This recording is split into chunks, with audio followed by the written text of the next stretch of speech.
Yogyakarta. Bagi saya, seorang konsultan kopi yang sering singgah di beragam kota, Yogyakarta penuh kontradiksi.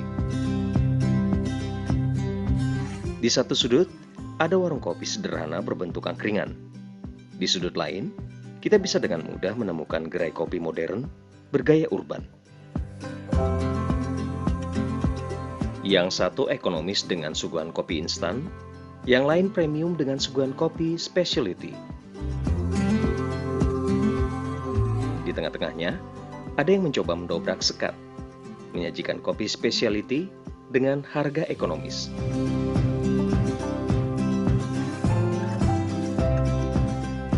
Salah satunya adalah sekelompok pemuda yang mendirikan Kopling, sebuah warung kopi keliling yang menjual kopi berkualitas dengan harga terjangkau. Perkenalkan Ferry. Ferry adalah pemilik Kopling Yogyakarta. Dengan menggunakan motor, ia menjajakan kopi berkualitas dengan harga terjangkau.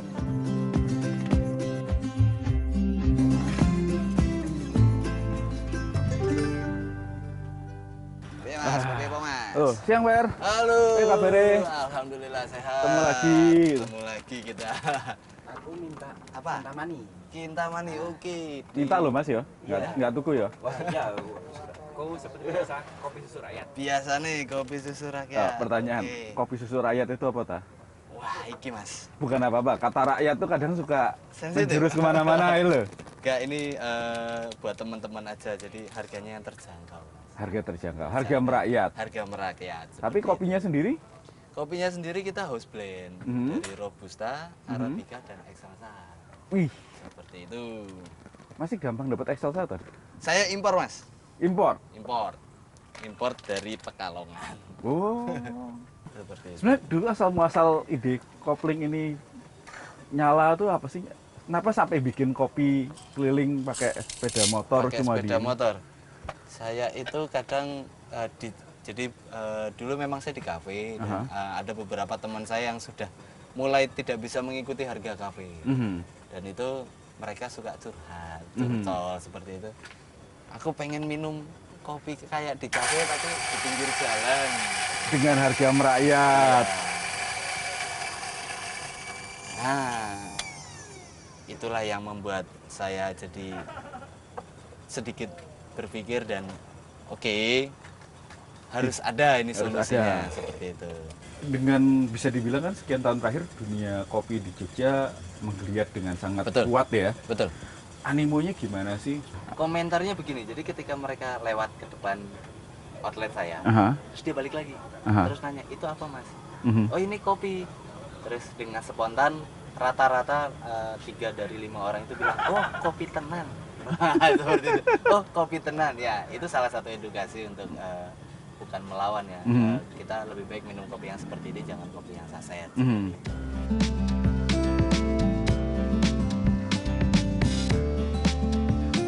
Edukasi akan kopi yang baik. Kopi nikmat dengan teknik seduh dan racik yang tak selalu tradisional diperkenalkan pada pelanggan. Membagi pengalaman bahwa kopi berkualitas tak mesti dinikmati di coffee shop mewah, trotoar dan di bawah pohon sekalipun, kopi berkualitas bisa dinikmati.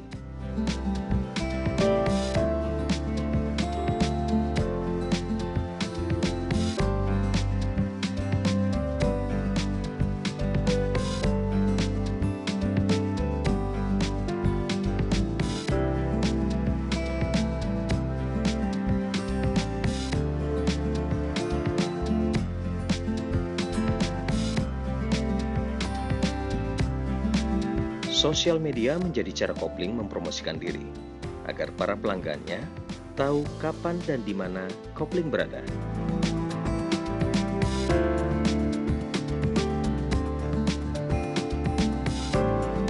Selain Ferry dan Koplingnya, ada seorang putra Yogyakarta lain yang juga berusaha mendobrak sekat. Namun berbeda dengan Kopling yang memilih edukasi jalanan, pria ini memilih jalan konseling.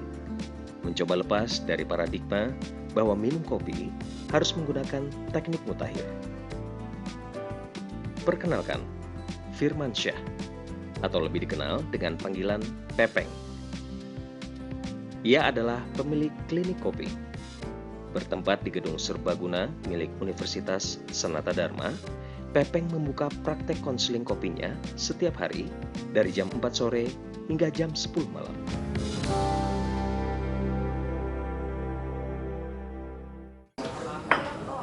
Halo Mbak. Halo. Pepeng mulai membuka klinik kopi sejak Juli 2013. Konsep klinik kopi cukup unik. Layaknya praktek dokter, para pengunjung diperlakukan seperti pasien. Pepeng akan menanyakan kopi jenis apa yang sang pasien biasa minum dan kopi seperti apa yang sang pasien inginkan. Dari hasil diagnosa itu, Pepeng akan meracikan kopi sesuai keinginan sang pasien kopi. Tak semata-mata sebagai gimmick atau penarik perhatian, menurut Pepeng, memperkenalkan kopi dengan cara tersebut membuat para pasiennya sadar seperti apa kopi yang berkualitas tanpa ia yang harus memfatwakan.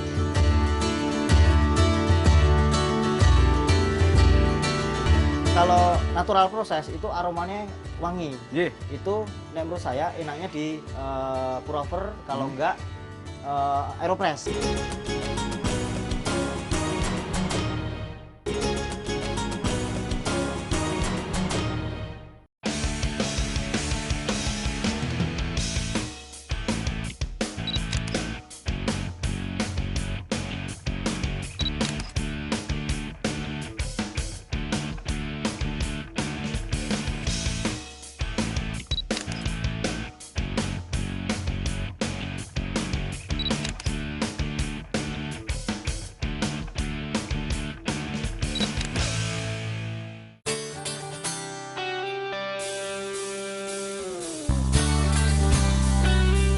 Siang ini saya akan mampir ke klinik kopi. Ada teman saya, Pepeng, yang akan berbagi cerita mengenai kopi, serta yang pasti mencicipi kopi buatannya. Layaknya di klinik, Pepeng berperan sebagai dokter kopi, dengan pengunjung sebagai pasiennya.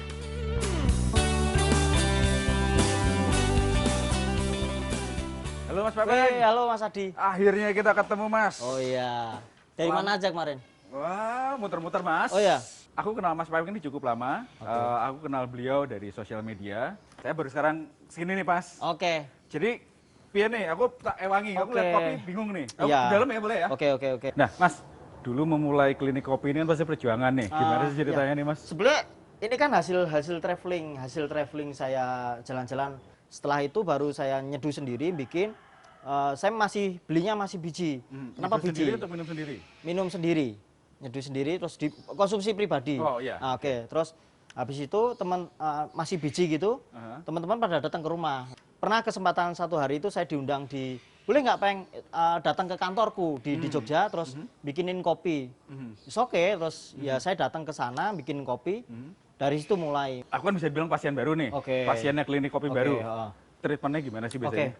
Biasanya Mas Adi suka kopi yang seperti apa? Aku sekarang lagi suka kopi-kopi yang natural, yang Natural cenderung proses. manis, karena buah. Kalau natural proses itu aromanya wangi. Yeah. Itu menurut saya enaknya di pour-over, kalau enggak Aeropress itu. Gitu. Kalau Yaudah, boleh, aku dua-duanya deh, pengen coba. Natural proses. Jadi kopi yang disarankan yang mana nih? Kalau natural proses saya punya Manggarai. Sebenarnya penasaran sih Nagari Lasi. Nagari Lasi itu di Bukit Tinggi. Tak bikin Marco ya Mas ya. Jadi airnya segini sekali Boleh, tekan. aku nurut. Nurut sama dokternya. Oke, baunya kayak gini Mas. Aduh. Cakep. Apa tanggapannya?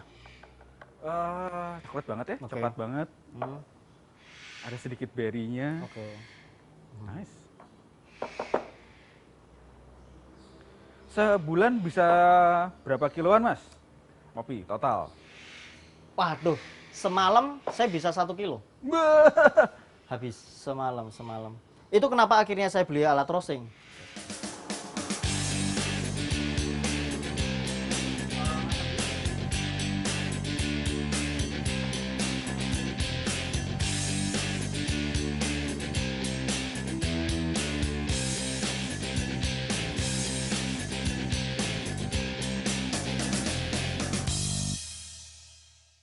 Gitu. Ini karakternya relatif beda dengan apa yang tadi saya cium waktu dia fragrance, waktu dia kering. Saya kaget dengan karakter jeruk lime-nya dengan dark chocolate yang kalau kita beli coklat batangan tuh udah di atas 80%-an. Aromanya?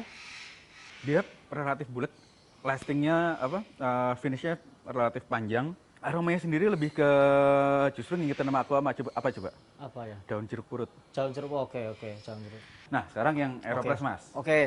Sama-sama medium roast ya ini ya. Sama-sama medium roast. Size dibedain ini. Ini tak bikin kasar. Bikin kasar, nanti suhunya tak bikin rendah di 85-86 gitu.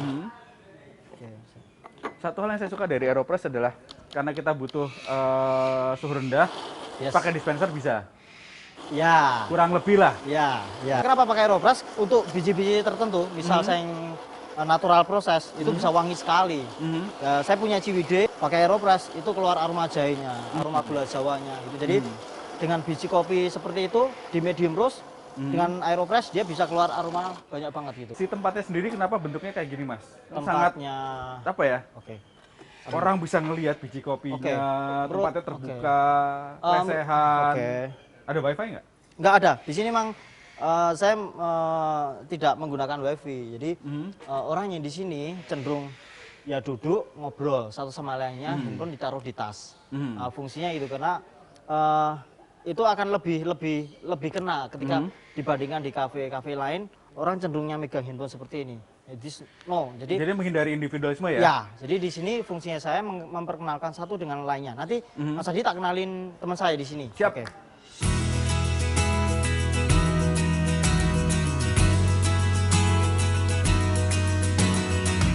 Klinik kopi milik Pepeng dan juga kopling milik Ferry mewakili sisi nyeleneh Yogyakarta. Unik dan berbeda, di luar pakem dunia kopi yang kadang tendensius dan sedikit pretensius. Menarik rasanya untuk menganalisa lebih jauh. Layaknya sebuah jam, apa yang kira-kira membuat kalangan penikmat dan peminum Yogyakarta berdetik?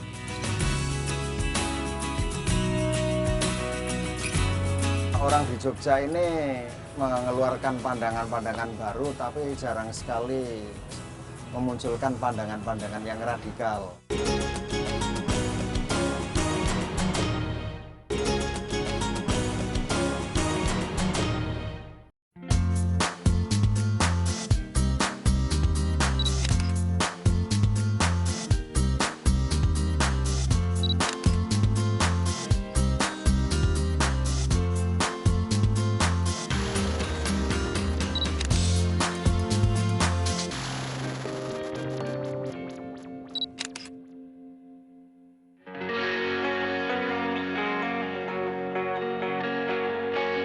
Yogyakarta, kota pelajar.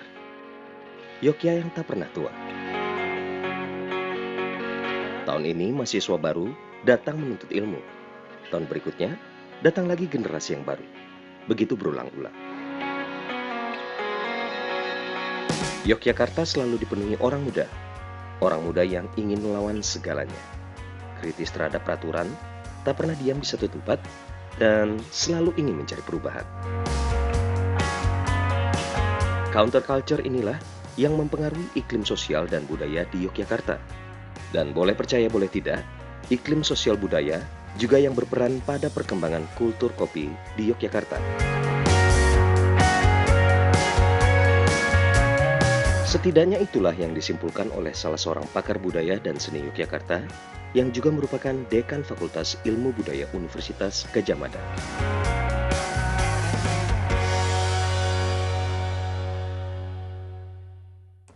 Halo Mas Adi. Saya Adi. Monggo. Serius banget sampai ngeri itu loh mau nyapanya loh. Ya tidak serius ya Bang. Perkenalkan Pak Pujo. Beliau adalah prinsipnya begini, kalau mau tahu kopi soal kopi di Jawa Tengah, beliau adalah orang yang ditanya. Seseorang yang datang dari background keluarga petani, Dekan Fakultas Ilmu Budaya UGM, tahu sejarah kopi. Karena itu saya datang ke sini buat nanya-nanya soal kopi. Mau nanya beberapa hal, Pak. Silakan Mas Adi. Saya ngelihat ada satu movement di Jogja, satu gerakan di Jogja di mana mereka mikir bahwa kok bikin kopi harus ribet sih.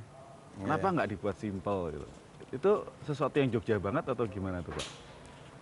Yang ribet bagaimana Mas Adi? Kalau kita ngelihat di Jakarta gitu, kayak nuang airnya aja arahnya harus tertentu. Terus detikannya beneran dihitung. Terus gramnya, wah pokoknya semua detail-detail itu ada gitu. Sementara di satu sisi kadang mereka lupa gitu bahwa yang dijual itu kan produk minuman. Saya ngelihat ada satu gerakan di Jogja yang ya udah toh minuman yang penting enak. Iya. Bikinnya gimana ya sakarepku. Itu mentalitas Jogja banget nggak sih Pak sebetulnya kayak gitu tuh Pak? Iya, mungkin bisa kita sebut sebagai counter culture gitu ya, budaya perlawanan tuh. Karena memang coffee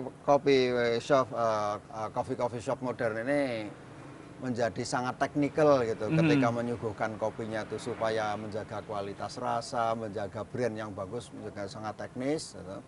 Dan karena pencitraan juga sih Pak. Pencitraan juga, harus kopinya airnya segini dan nah ketika sampai di Jogja ya oleh anak-anak muda di Jogja, oleh para entrepreneur muda di Jogja ini ya dilawannya alah kopi ya dibikin aja yang penting enak sana ini juga enak. Dan ya mereka juga benar para counter culture para pemuda ini, para orang muda ini. Karena hidup ini kan memang banyak jalan kan. Dari 1000 jalan menuju Roma ya 1000 jalan buat kopi gitulah, bukan hanya. Nah, tapi kenapa counter culturism di Jogja ini bisa hidup dan bisa survive dengan baik? Jadi karena begini, pemikiran orang itu kan harus dibuat publik, artinya orang harus ketemu dengan orang lain dan dikonstruksi, dibuat secara bersama-sama, secara kolektif. Sehingga warung kopi yang merupakan metamorfosis dari warung teh atau warung lesen dulu itu ya berperan banyak di sini. Itu menjadi arena bagi para pemuda, para mahasiswa di Jogja untuk membangun pandangan-pandangan kolektif mereka. Tetapi ini memang klimat sosial atau apa namanya iklim sosial di Jogja. Orang di Jogja ini mengeluarkan pandangan-pandangan baru, tapi jarang sekali memunculkan pandangan-pandangan yang radikal. Kenapa tuh Pak? Pandangan yang dimunculkan oleh Jogja dari Jogja itu selalu pandangan-pandangan alternatif yang moderat. Mungkin latar belakangnya ya karena struktur sosial di Jogja yang tidak terlalu terpolarisasi, tidak terpolarisasi secara kuat antara